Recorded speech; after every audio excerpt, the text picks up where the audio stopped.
કથાનું આજની આપણી કથાનું નામ છે ધર્મ અર્જુન માળીની કથા. કથાના માધ્યમે આપણે તત્વને અને ધર્મને સમજીશું. એ કથાનો સો ઉપદેશ છે એ દ્વારા આપણે કંઈક ઉપદેશને ગ્રહણ કરીશું.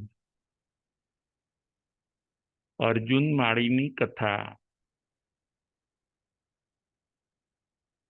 અર્જુન માળીની કથાનો વિષય છે ક્ષમા.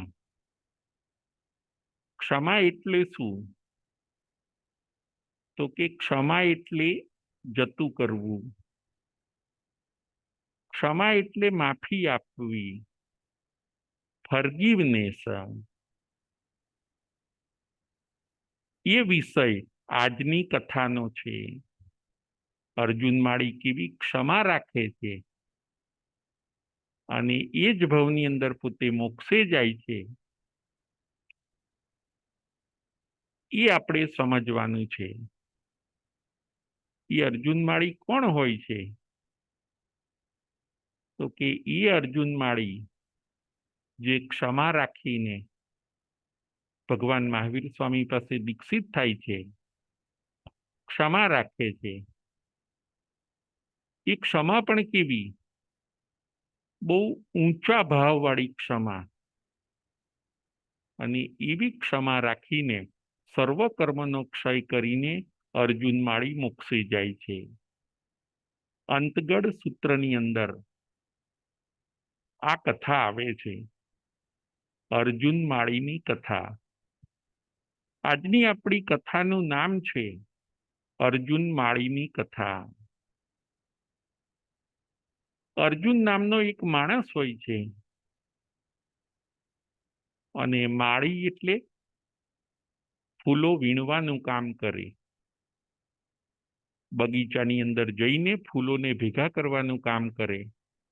એ ફૂલોને વેચે અને એમાંથી જે કંઈક એને અર્થ ઉપાર્જન થાય એનાથી પોતાની આજીવિકા ચલાવે. રાજગૃહી નગરી. રાજગૃહી નગરી, તેના રાજા શ્રેણીક. એ નગરીની બહાર એક યક્ષનું યક્ષાયતન હોય છે. યક્ષ એટલે દેવ. યક્ષનું યક્ષાયતન. અને એ યક્ષનું નામ હોય છે મુદ્ગર પાણી યક્ષ. આ અર્જુન માળી, એમનો પરિવાર, એમનું કુટુંબ આ યક્ષના મંદિરમાં જઈને રોજ થોડા ફૂલ યક્ષની પ્રતિમાને ચડાવે. આ અર્જુન માળીનો નિત્યક્રમ હોય છે.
નગરની બહાર રહેલા ઉદ્યાનમાં ફૂલો વીણે, ફૂલોને ચૂંટે અને પછી યક્ષને ચડાવીને ફૂલોને વેચવા જાય. એકવાર નગરની અંદર મોટો ઉત્સવ હોય છે. અર્જુન માળી અને બંધુમતી બંને એમ વિચારે છે કે નગરમાં મોટો ઉત્સવ છે એટલે ઘણા બધા ફૂલોનું વેચાણ થશે. બંને પતિ અને પત્ની સવારે વહેલા ઉઠીને ઉદ્યાનમાં ફૂલોને વીણવા માટે જાય છે. ઘણા બધા ફૂલો ભેગા કરે છે. હવે જુઓ અહીંયા શું ઘટના બને છે. એમના ભાગ્યમાં હવે દુઃખ ચાલુ થવાનું હોય છે. હવે અહીંયા એવું બને છે કે આ જ રાજગૃહી નગરીની અંદર એક લલિતા ટુકડી હોય છે. એક લલિતા નામનું ગ્રુપ હોય છે.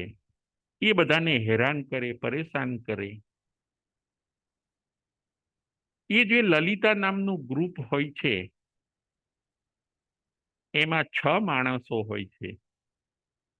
એ 6 માણસ એવા માથા ભારે એનું કોઈ નામ ન લઈ શકે.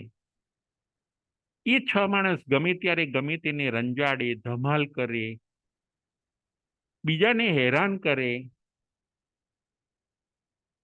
રાજાઓ અને મોટા ઉપરી માણસોની પણ એમના ઉપર કૃપા દ્રષ્ટિ હતી. એટલે કોઈ કંઈ કરી ન શકતું હતું. લલિતા મંડળી નામની એ મંડળી હોય છે. રાજાઓની પણ એના ઉપર રહેમ હોય છે. આ 6 માથાભારે માણસો એ પોતે એકવાર બંધુમતીને જોવે છે અને પછી એમને એમ વિચાર આવે છે કે આ બંધુમતી જ્યારે ઉદ્યાનમાં ફૂલો વીણવા માટે જાય ત્યારે આપણે બંધુમતીને પકડીશું, બંધુમતી સાથે દુર્વ્યવહાર કરીશું. એવા ભાવથી આ 6 મંડળીના 6 સભ્ય યક્ષાયતનમાં છુપાઈ જાય છે. મુદગર પાણી યક્ષનું યક્ષાયતન. આ ટુકડીના 6 માણસો જેની ભાવના સારી ન હતી એ 6 માણસો યક્ષાયતનમાં સંતાઈ જાય છે. અર્જુન માળી અને બંધુમતી યક્ષને ફૂલો ચડાવવા આવે છે. અર્જુન માળી જ્યાં આંખો બંધ કરીને યક્ષને પ્રાર્થના કરતો હોય છે એ તકનો લાભ લઈને ટુકડીના 6 માણસો અર્જુન માળીને પકડીને દોરડાથી બાંધી દે છે. એ જ મંદિરની અંદર દોરડાથી બાંધી દે છે અને પછી બંધુમતી સાથે દુર્વ્યવહાર કરે છે. 6 માણસો એ 6 માણસોની મંડળીનું નામ હોય છે લલિતા મંડળી. પોતાની આંખો સમક્ષ પોતાની પત્ની સાથે થતો દુર્વ્યવહાર જોઈને અર્જુન માળી ઘણો દુઃખી થાય છે કે અરે રે, હું કંઈ કરી શકતો નથી. આ માથાભારે માણસો, આ અનિષ્ટ તત્વો મારી પત્ની સાથે જુઓ કેવો દુર્વ્યવહાર કરે છે. એને ઘણો બધું દુઃખ થાય છે. એ યક્ષને પણ હવે ઠપકો આપે છે. જે યક્ષની રોજ એ પૂજા કરતા હોય છે એ યક્ષને પણ અર્જુન માળી ઠપકો આપે છે કે આપ દેવ છો કે કાષ્ટની મૂર્તિ છો? હું કેટલા વર્ષોથી તમારી પૂજા કરું છું. હું કેટલા વર્ષોથી તમારા ઉપર વિશ્વાસ રાખું છું. આજે તમારા મંદિરમાં, તમારા યક્ષાયતનમાં જ જુઓ અમે કેવા દુઃખી થઈએ છીએ. આ અનિષ્ટ માણસો કેવા ફાવી ગયા, એ આજે અમને કેવા હેરાન કરે છે અને આપ કંઈ કરતા નથી. દેવને પણ અર્જુન માળી ઠપકો આપે છે કે ખરેખર આપ દેવ નથી, પણ એક ખાલી લાકડાની ની મૂર્તિ છો. આપ દેવ નથી, પરંતુ લાકડાની મૂર્તિ છો. મારો જે વિશ્વાસ હતો એ મારો વિશ્વાસ ખોટો નીકળ્યો. અર્જુન માળી મનોમન આર્ત ધ્યાન કરતા કરતા જ્યારે યક્ષની પ્રતિમા સામે યક્ષને આવો ઠપકો આપે છે, ત્યારે પ્રતિમામાં રહેલા યક્ષ જાગૃત થયા. યક્ષ જાગૃત થાય છે. યક્ષ એટલે દેવની જાતિ. દેવ જાગૃત થયા. અર્જુન માળીની ભક્તિથી એના વિશ્વાસને વધારવા માટે દેવે આવવું પડ્યું. દેવ પોતે આવે છે. દેવ પોતે અર્જુન માળીનો અવાજ સાંભળીને, અર્જુન માળીની ભક્તિથી ખેંચાઈને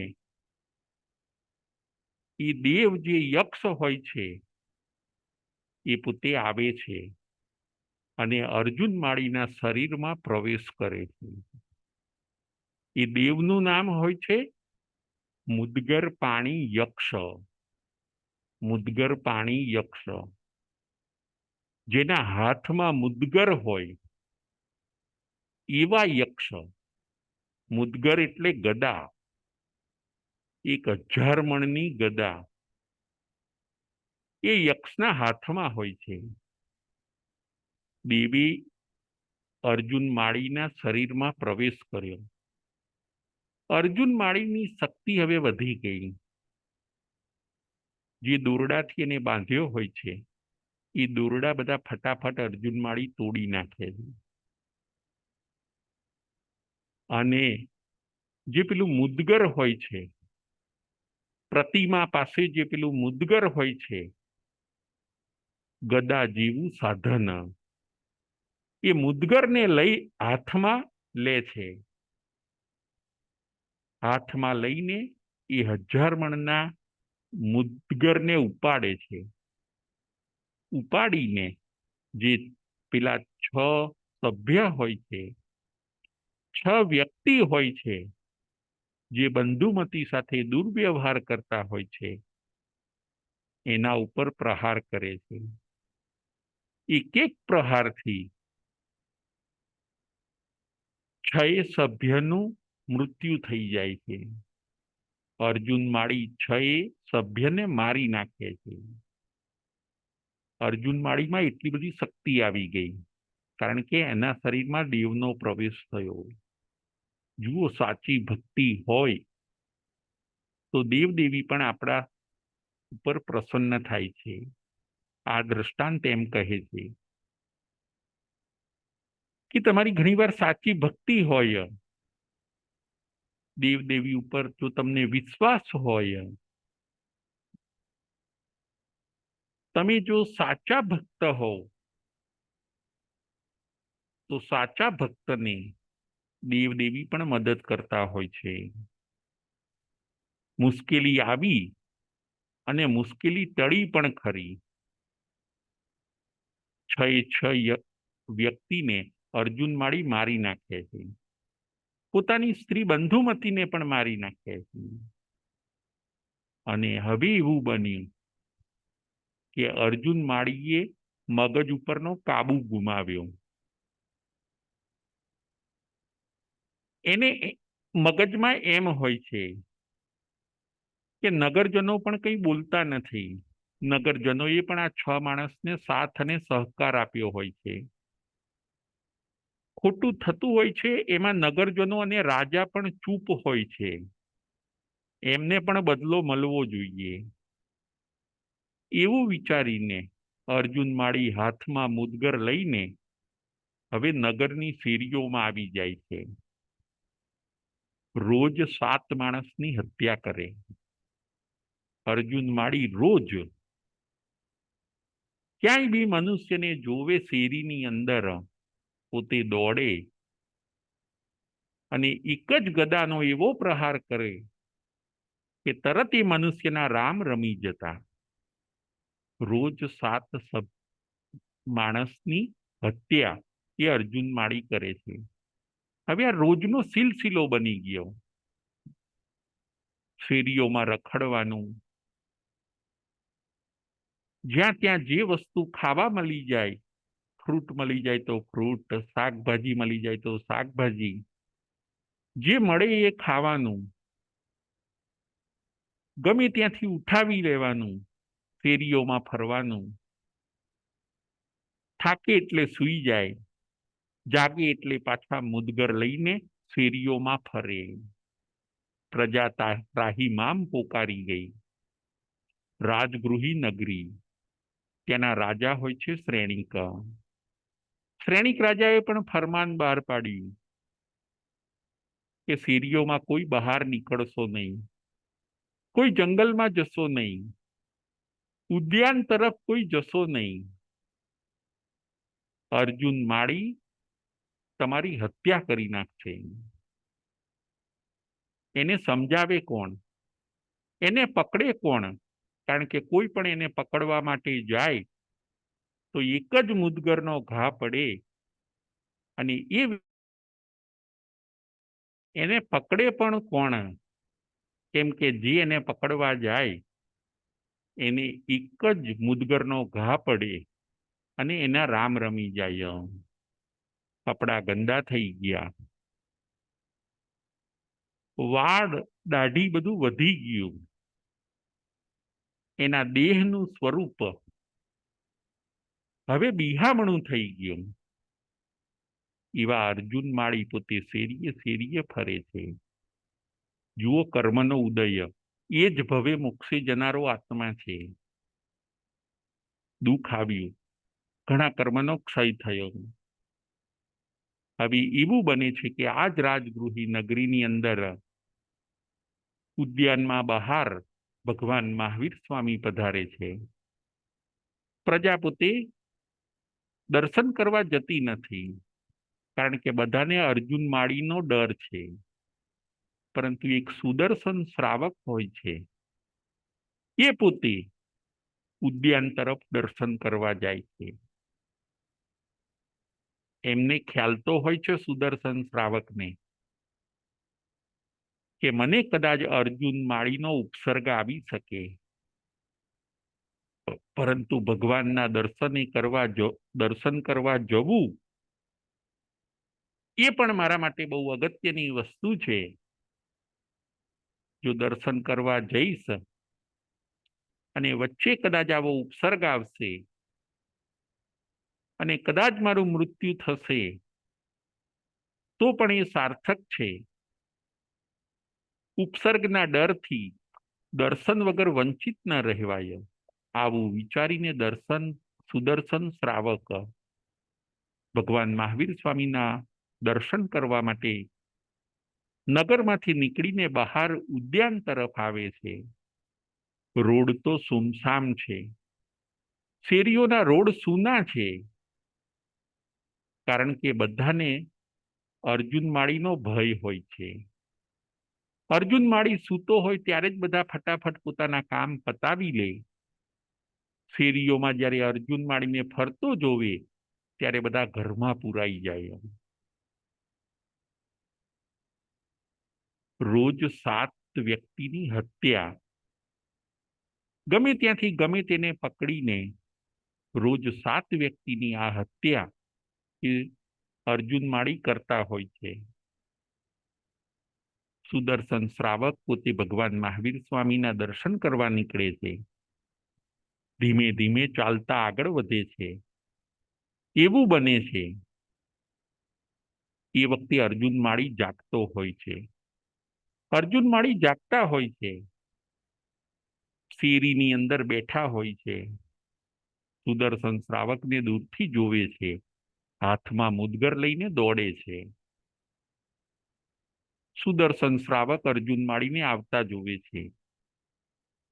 હવે આમાં બચવું મુશ્કેલ છે એવું વિચારીને સુદર્શન શ્રાવક પોતે નીચે બેસી જાય છે. નીચે બેસીને પલોઠી લગાવે છે ગભરાયા વગર 4 સરણાને અંગીકાર કરે છે અને નવકાર મંત્ર ગણવા લાગે છે. ઉપસર્ગ આવ્યો. અર્જુન માળીથી હવે બચવું મુશ્કેલ છે. મૃત્યુ હવે સામે છે. ભગવાનના દર્શન કદાચ થાય કે ન થાય. સુદર્શન શ્રાવક નવકાર મંત્ર ગણવા લાગે છે. આંખો બંધ કરી દે છે. અર્જુન માળી નજીક આવે છે. હાથમાં મુદગર છે. લાલ ચોળ આંખો છે. પરંતુ સુદર્શન શ્રાવકનું તેજ જોઈને,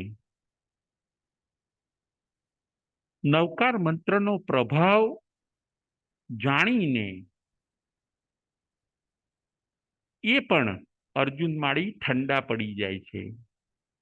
સુદર્શન શ્રાવકનું તેજ, ધર્મનો પ્રભાવ સુદર્શન શ્રાવક પાસે રહેલી ધર્મની શક્તિથી અર્જુન માળી થોડા ઠંડા પડી જાય છે. મુદગર હાથમાંથી પડી જાય છે. શરીરમાં રહેલા દેવ નીકળી જાય છે.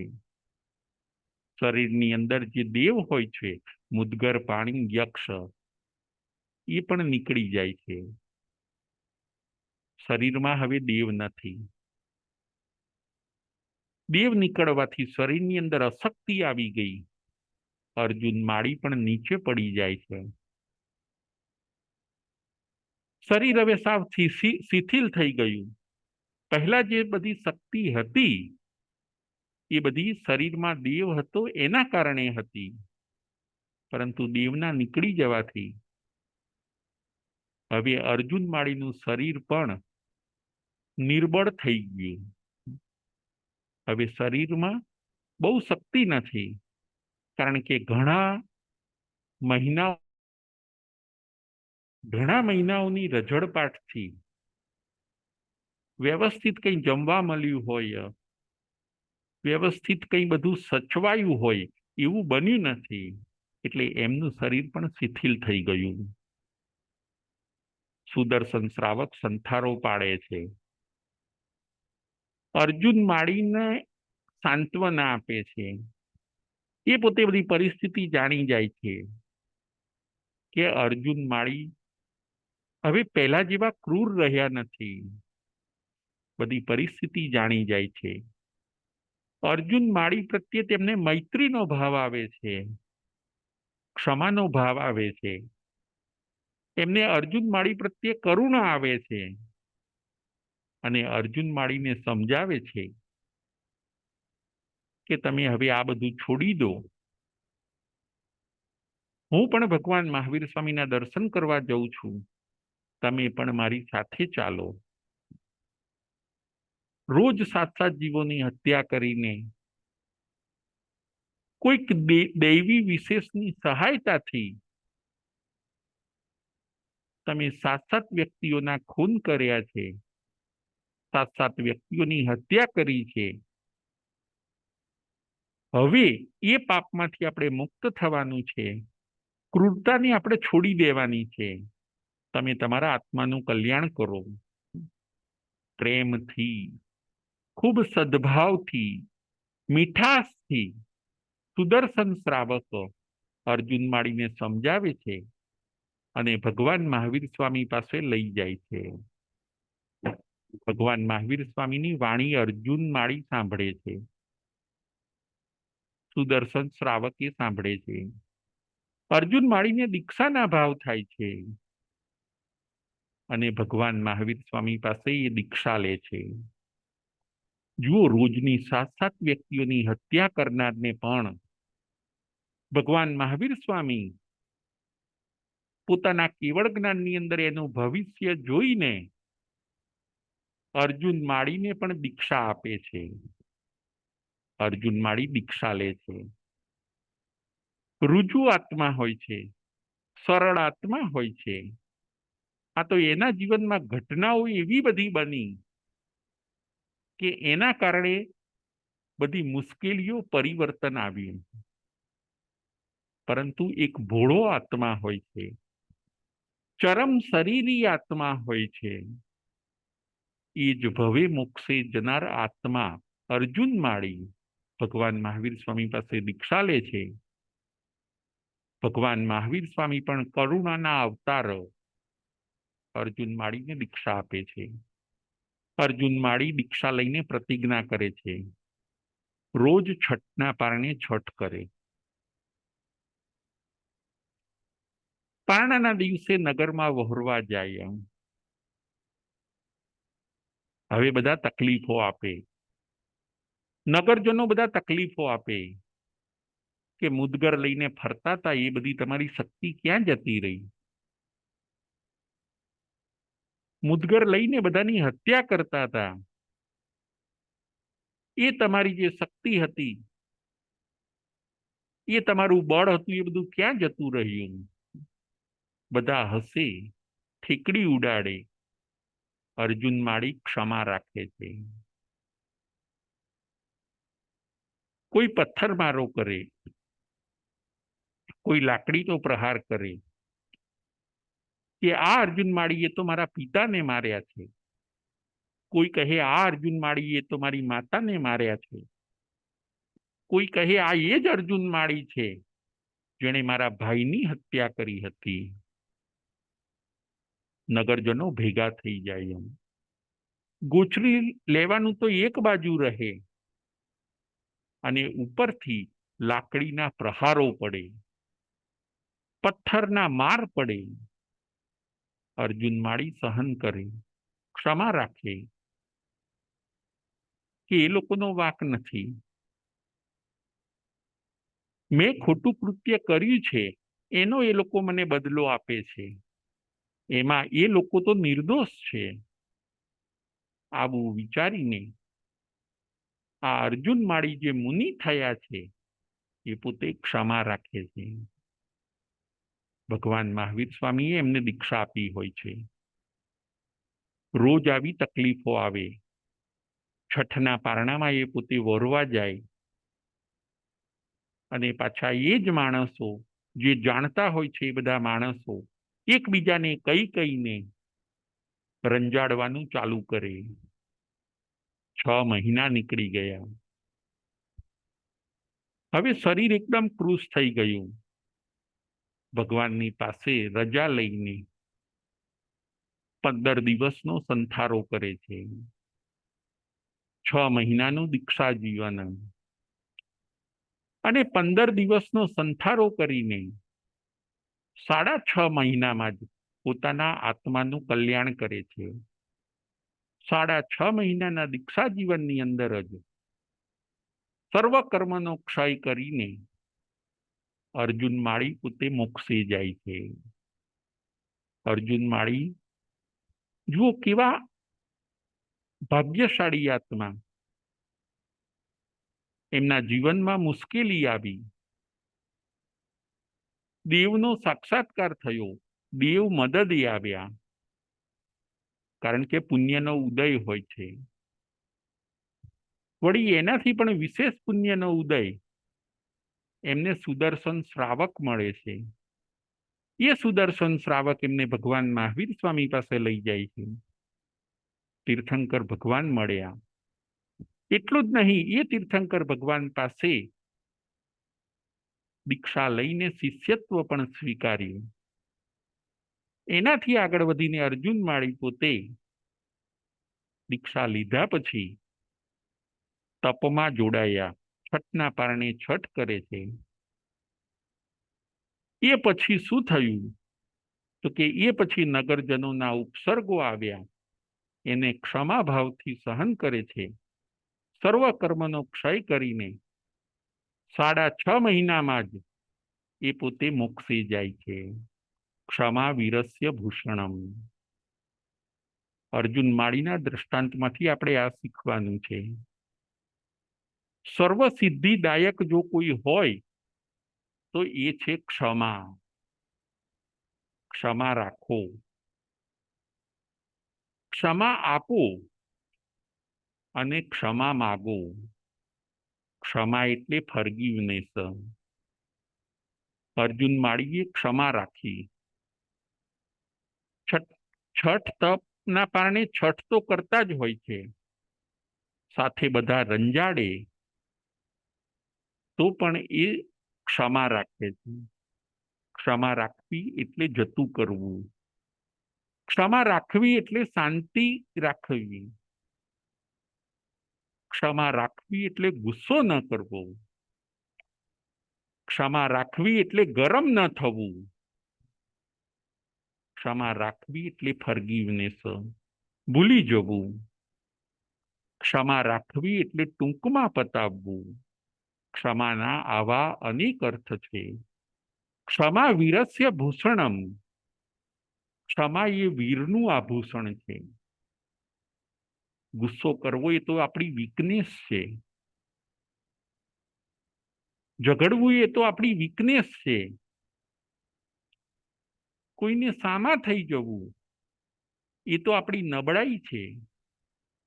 પરંતુ આપણે દરેક પરિસ્થિતિની અંદર જો ક્ષમા રાખીએ, જતું કરીએ,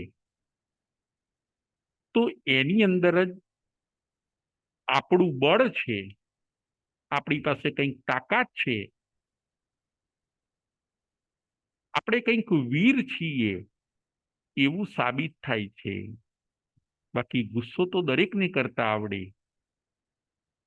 બદલો લેવાની ભાવના રાખવી એ ખોટું છે, પરંતુ બદલો લેવાની ભાવનાને ભૂલી જવું ભગવાનની દ્રષ્ટિએ એ જ ઉત્તમ છે.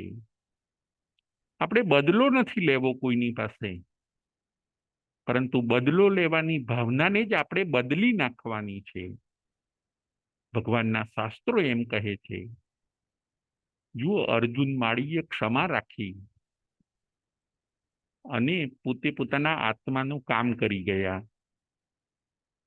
આ દ્રષ્ટાંત આપણે આપણા જીવનમાં ફિટ કરવાનું છે કે આપણે પણ આપણા રોજિંદા જીવનમાં ચાહે સુખ આવે કે દુઃખ આવે, આપણે ક્ષમા રાખવાની છે. કદાચ આપણને પ્રતિકૂળ માણસો મળે તો પણ આપણે ક્ષમા રાખવાની છે. કદાચ આપણને કોઈ લોસ જાય, કોઈ કદાચ હેરાન કરે, બિઝનેસમાં લોસ જાય તો પણ આપણે ક્ષમા. પરંતુ આપણે બદલો લેવાની ભાવના રાખવાની નથી. ક્ષમા આપણી તૂટવી ન જોઈએ. ગમે તેવી મુશ્કેલીઓ આવે છતાં ક્ષમા અકબંધ રહેવી જોઈએ. તકલીફ અને મુશ્કેલીઓનો સામનો કરવાની અને સહન કરવાની શક્તિ આપણામાં હોવી જોઈએ. આ આપણે આ કથાનકમાંથી વિચારવાનું છે. ક્ષમાના 5 પ્રકાર આપણા ત્યાં બતાવ્યા છે. ક્ષમાના 5 પ્રકાર. પહેલી છે ઉપકાર ક્ષમા, બીજી છે અપકાર ક્ષમા, ત્રીજી છે વિપાક ક્ષમા, ચોથી છે વચન ક્ષમા અને પાંચમી છે લોકોત્તર ક્ષમા. ફરીથી ક્ષમાના 5 પ્રકાર. પ્રથમ પ્રકાર છે ઉપકાર ક્ષમા, બીજો પ્રકાર છે અપકાર ક્ષમા, ત્રીજો પ્રકાર છે વિપાક ક્ષમા, ચોથો પ્રકાર છે વચન ક્ષમા અને પાંચમો પ્રકાર છે લોકોત્તર ક્ષમા. પ્રથમ પ્રકાર છે ઉપકાર ક્ષમા. ઉપકાર ક્ષમા એટલે શું? તો કે ઉપકારીઓ પ્રત્યે આપણે ક્ષમા રાખવી. જેણે આપણા ઉપર ઉપકાર કર્યા છે એવી વ્યક્તિઓ કદાચ આપણને લડે, એવી વ્યક્તિઓ આપણને કદાચ ઠપકો આપે તો આપણે ક્ષમા રાખવાની. માતા પિતા આપણા ઉપકારી છે, શેઠ આપણા ઉપકારી છે, ગુરુ આપણા ઉપકારી છે. જેણે આપણા ઉપર ઉપકાર કર્યો છે એ કદાચ આપણને લડે એ કદાચ આપણને ખખડાવે, કદાચ ઠપકો આપે, તો આપણે એમના ઉપર ગુસ્સે ન થવું જોઈએ. આપણા સાસુ સસરા હોય, આપણા કોઈક હિતેચ્છુ હોય, જેણે આપણા ઉપર ઉપકાર કર્યા છે, એની સાથે આપણે ગરમ ન થવું જોઈએ, એની સાથે અબોલા ન રાખવા જોઈએ. પરંતુ એ મારા ઉપકારી છે એવું જાણીને આપણે ક્ષમા કરી દેવી જોઈએ. કદાચ ભલે આપણો વાંક નથી, એમનો વાંક છે, છતાં પણ આપણે એમના પ્રત્યે ક્ષમાનો ભાવ રાખવો જોઈએ. એ છે ઉપકાર ક્ષમા. માતા પિતા એ જન્મદાતા છે, જે શેઠ છે એ અન્નદાતા છે, અને જે ગુરુ છે એ જ્ઞાનદાતા છે. એમના ઉપર આપણે ગરમ થઈએ એ કેમ ચાલે? એ કદાચ કડક બને તો પણ આપણે તો ક્ષમા રાખીને આપણે જતું કરી દેવું જોઈએ. એ છે ઉપકાર ક્ષમા. બીજા નંબરની ક્ષમા છે અપકાર ક્ષમા. આપણને કોઈએ હેરાન કર્યા હોય, એવું પણ બને કે આપણને કોઈએ હેરાન કર્યા હોય ભૂતકાળની અંદર, પછી આપણે એમ વિચારીએ કે એણે મને હેરાન કર્યા હતા, હવે લાવો મારો વારો છે, હવે એને તકલીફ છે ને, તો હવે મારો વારો છે તો હું એને હેરાન કરું. અપકાર ક્ષમા, જેણે તમારા ઉપર અપકાર કર્યો છે એને પણ તમે ક્ષમા આપી દો. બિગ હાર્ટ, તમે તમારું હૃદય મોટું રાખો. ભલે એ વખતે સંજોગો એવા હશે, એમણે તમારા ઉપર અપકાર કર્યો, તમને હેરાન કર્યા, કદાચ તમારો લાભ ઉઠાવ્યો, એનો બદલો હવે તમારે લેવો જોઈએ. એ ભાવ તમારે ન રાખવા જોઈએ. એણે જે કર્યું એને મુબારક. ભલે એણે મારા ઉપર અપકાર કર્યો, પરંતુ મારે હવે અપકાર એનો બદલો વાળીને પાછો કર્મ બંધ કરવો નથી. એના ભાવ એની પાસે, મારે તો એના પ્રત્યે સારા જ ભાવ રાખવા છે. આવું વિચારીને તમે ક્ષમાને મેન્ટેન કરો, ક્ષમાને જાળવી રાખો. એ છે બીજા નંબરની અપકાર ક્ષમા. ત્રીજા નંબરની ક્ષમા છે વિપાક ક્ષમા. વિપાક ક્ષમાના બે અર્થ થાય છે. એક છે તમે તમારા કર્મના ઉદયનો વિચાર કરો, અને બીજો અર્થ છે,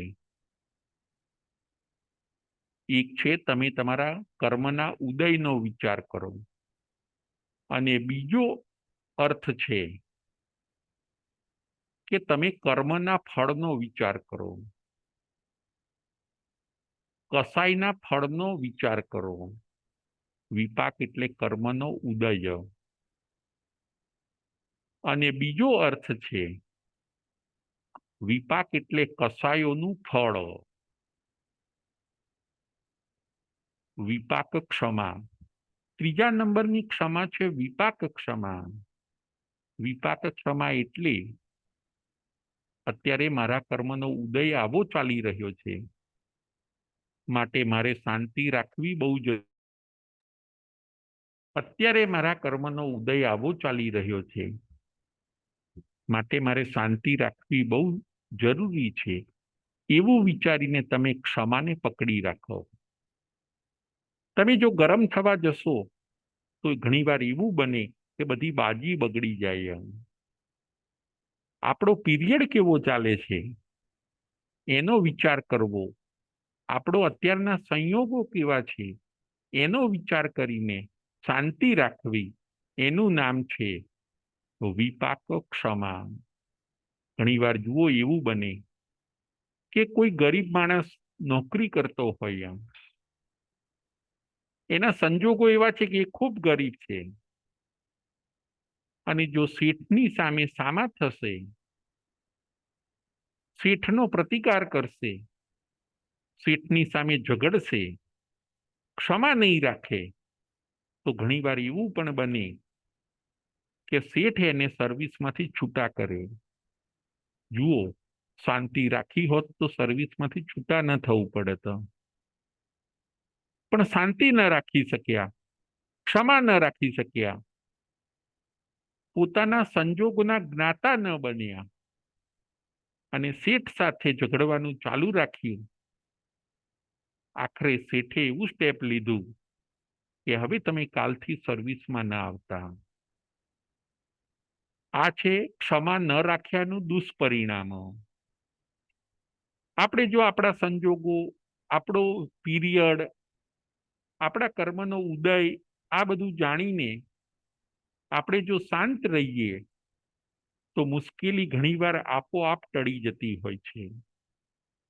પરંતુ જો આપણે અશાંત બની જઈએ તો એ મુશ્કેલી આપણા ઉપર હાવી થઈ જાય છે અને આપણી મુશ્કેલીમાં વધારો કરી દે છે. વિપાક ક્ષમા રાખો. બીજો અર્થ એનો હતો કે કસાયોના ફળનો પણ વિચાર કરીને તમે ક્ષમાને ન છોડો.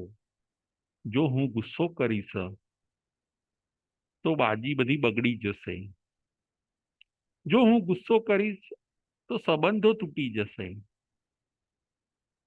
જો હું ગુસ્સો કરીશ તો ઘણો બધો મોટો ઝઘડો થઈ જશે. આવા બધા ફળને જાણીને તમે લડવા ઝઘડવાનું બંધ કરો, માંડી વાળો, એને કહેવાય છે વિપાક ક્ષમા. કારણ કે કડવા ફળનો વિચાર કર્યો અને આપણે એમાં એન્ટર થયા વગર પાછા ફર્યા, એનું નામ છે વિપાક ક્ષમા. ત્રીજા નંબરની આ ક્ષમા હતી, વિપાક ક્ષમા. હવે ચોથા નંબરની ક્ષમા છે વચન ક્ષમા. વચન ક્ષમા. કદાચ કોઈ તમને કડવા વચન કહે તો પણ ક્ષમા રાખો. કદાચ કોઈ કડવું વહેણ કહે તો એનાથી તમે ગરમ ન થઈ જાઓ, એનાથી તમે ઉશ્કેરાઈ ન જાઓ. કદાચ વચન આપણને ન ગમે એવા હોય, છતાં પણ શાંત બની રહેવાનો અભ્યાસ આપણે કરવો જોઈએ. એમાં જો સામેનાની વાત સાચી હોય અને કદાચ કડવા વચન હોય તો આપણે પ્રતિકાર કરવાની જરૂર નથી,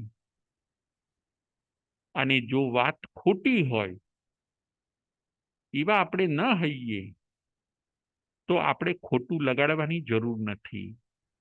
બંને પરિસ્થિતિમાં આપણે ક્ષમા રાખીએ. કડવા વચન સાંભળીને આપણે તૂટી ન જવું, એકદમ ગુસ્સે ન થઈ જવું, એને કહેવાય છે વચન ક્ષમા. જુઓ, મૃગાવતીને કડવા વચન કહે છે ચંદનબાળા. ચંદનબાળા મૃગાવતીને કડવા વચન કહે છે. આ વચન સાંભળીને પણ મૃગાવતી શાંતિ રાખે છે, ક્ષમા રાખે છે કે ના, ચંદનબાળા મારા ગોરાણી છે, મારે શાંતિથી સહન કરી લેવાનું. ઉપરથી એમ વિચારે છે મૃગાવતી કે મારા કારણે મારા ગોરાણીને કેટલું કડક થવું પડ્યું, એટલું સવડું પોતે વિચારે છે. અને વચનને સાંભળીને ક્ષમા રાખે છે તો મૃગાવતીને એ જ ભવની અંદર કેવળ જ્ઞાન અને કેવળ દર્શનની પ્રાપ્તિ થઈ જાય છે. વચન ક્ષમા. વચનની ક્ષમા ન રાખી શક્યા દુર્યોધન પોતે. દ્રૌપદીજીએ બોલવામાં ભૂલ કરી કે આંધળાના દીકરા આંધળા હોય, અને આ વચનો અને આ વચનો દુર્યોધનના મગજની અંદર ઘર કરી ગયા કે અમને આવું કીધું, અંધના પુત્ર અંધ હોય આવું કીધું. દુર્યોધન પોતે ક્ષમા ન આપી શક્યા, એ ભૂલી ન શક્યા. એમને એમ જ થયું કે હવે હું આનો બદલો લઈશ જ. એ પોતે વચન ક્ષમા ન રાખી શક્યા. અને એવું બને છે કે મગજમાં ઘર કરી ગયેલા એ શબ્દોના કારણે આખા મહાભારતનું સર્જન થયું. કોઈ કદાચ કડવા વચન કહે તો આપણે મોટી મુશ્કેલીને ટાળવા માટે એ વચનોને ઈઝી લઈ લેવાના. ક્ષમાના અનેક ફાયદા છે. તરત તો શાંતિ જ રાખવી, જરૂરી ચર્ચા કરીને એ વસ્તુનો એન્ડ લાવી દેવો, પરંતુ ક્ષમામાંથી બહાર ન નીકળવું, ગુસ્સામાં ન જવું, ક્રોધથી અભિભૂત ન થવું. આ છે ચોથા નંબરની વચન ક્ષમા. વચન ક્ષમા રાખી શક્યા મૃગાવતીજી, અને વચન ક્ષમા ન રાખી શક્યા દુર્યોધન પોતે. એ દ્રષ્ટાંત આપણે જોયું. અને પાંચમી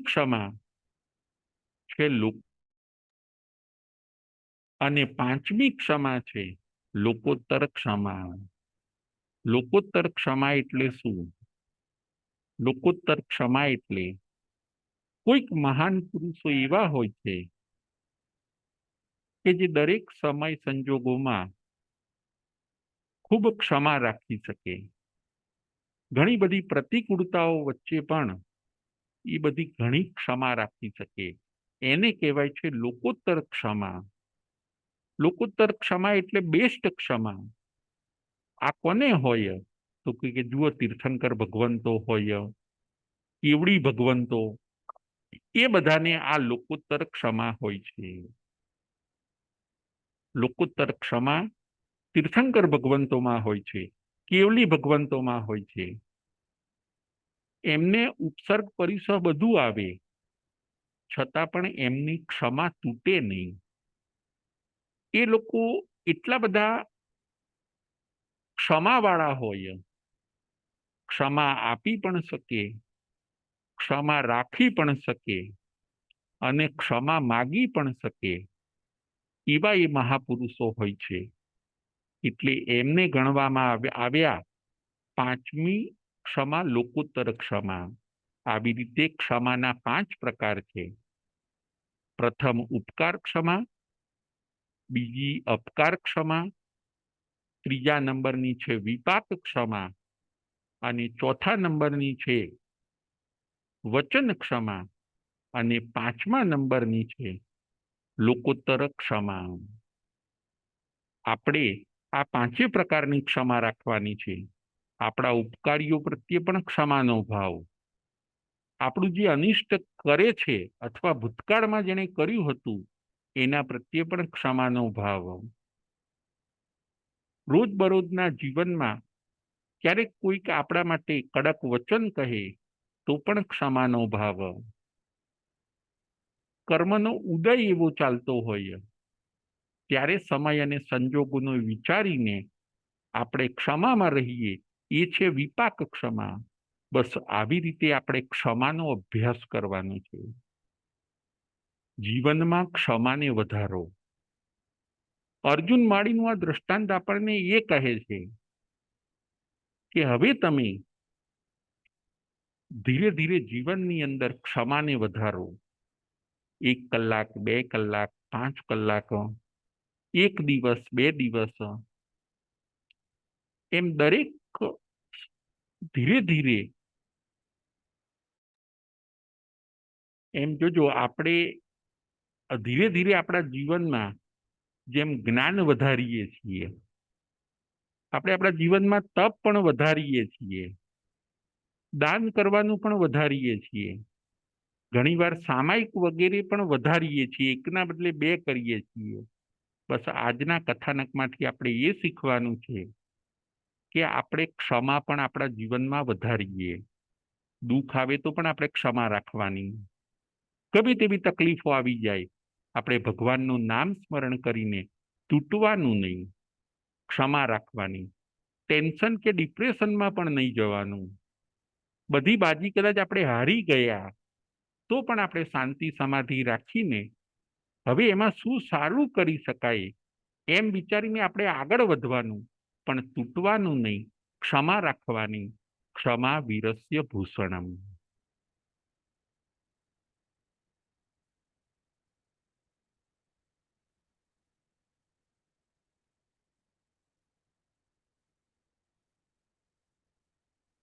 પ્રશ્નોત્તરી. પ્રશ્ન નંબર 1. અર્જુન માળી કઈ નગરીમાં રહેતા હોય છે? પ્રશ્ન નંબર 1. અર્જુન માળી કઈ નગરીમાં રહેતા હોય છે?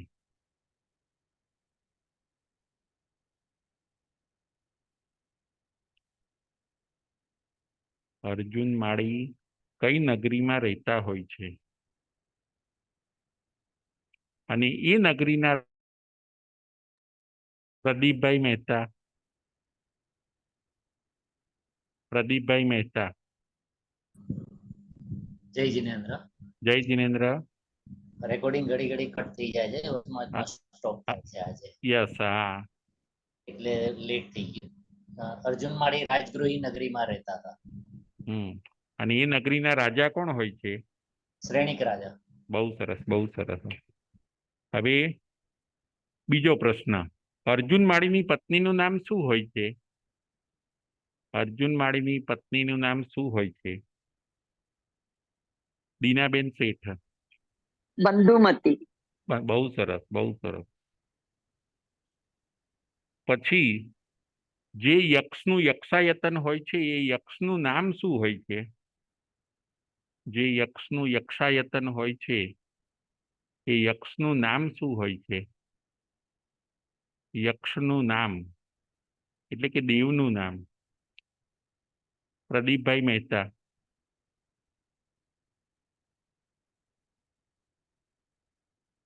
પ્રદીપભાઈ મહેતા.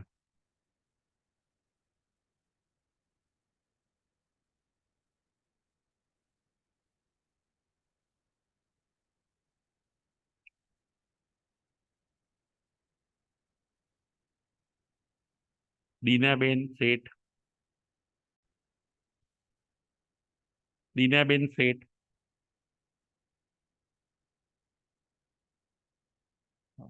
યક્ષનું નામ શું હોય છે?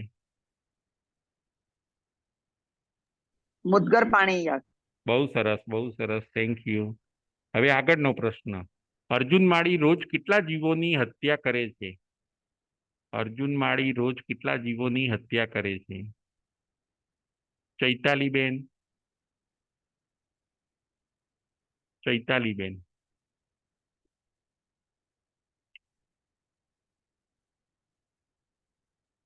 ચૈતાલીબેન. જય જીનેન્દ્ર. જય જીનેન્દ્ર. રોજ અર્જુન માળી રોજે 7 જીવોની હત્યા કરે છે. બહુ સરસ, બહુ સરસ. અને છેલ્લો પ્રશ્ન. અર્જુન માળીએ કેટલા મહિના દીક્ષા પાડી? અર્જુન માળીએ કેટલા મહિના દીક્ષા પાડી? અર્જુન માળીએ કેટલા મહિના દીક્ષા પાડી? દીનાબેન શેઠ. 6.5 મહિના. બહુ સરસ, બહુ સરસ. અને હવે લાસ્ટ ક્વેશ્ચન. ક્ષમાના કેટલા પ્રકારો છે? કયા કયા? ક્ષમાના કેટલા પ્રકારો છે? કયા કયા? ક્ષમાના 5 પ્રકાર છે. હા. પેલો ઉપકાર, ઉપકાર ક્ષમા, બીજું અપકાર ક્ષમા, ત્રીજું વિપાક ક્ષમા, ચોથું વચન ક્ષમા અને પાંચમું લોકોત્તર ક્ષમા. બહુ સરસ, બહુ સરસ. Thank you. જય જીનેન્દ્ર. જય મહાવીર.